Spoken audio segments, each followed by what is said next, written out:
ওই যে জঙ্গি এমপি যাচ্ছে, যে আমার মাথায় একটি পাগড়ি রয়েছে এবং আমার চলায় সাদা পাঞ্জাবি সুন্নতে রাসূল রয়েছে, এটার জন্য হয়তো তিনি আমাকে ওইভাবে জঙ্গি বলে সম্বোধন সে আমাকে করেছে। আমি মনে করি আল্লাহ নবীর সুন্নত এবং এই পোশাক কোনোদিন জঙ্গির অ্যাসেম্বল হতে পারে না জানার সবাই। এই জন্য আমি আপনার কাছে একটি অনুরোধ করতে চাই, মাননীয় স্পিকার, আপনি সিসি ফুটেজ যেটি রয়েছে, আপনি যদি মাননীয় স্বরাষ্ট্র মন্ত্রী এবং সংসদের সার্জেন্ট অ্যাট আর্মসকে যদি আপনি একটু অনুরোধ করবেন বা তাদেরকে একটু নির্দেশ দিবেন যে কারা এই কাজটি করেছে।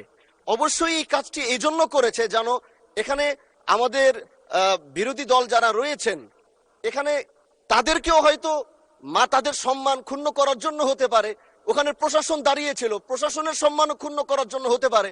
এই জন্য আমি চাচ্ছিলাম একটি সঠিক তদন্ত যদি আপনার মাধ্যমে নির্দেশনা আসতো তাহলে এই বিষয়টি ক্লিয়ার হতো। ধন্যবাদ।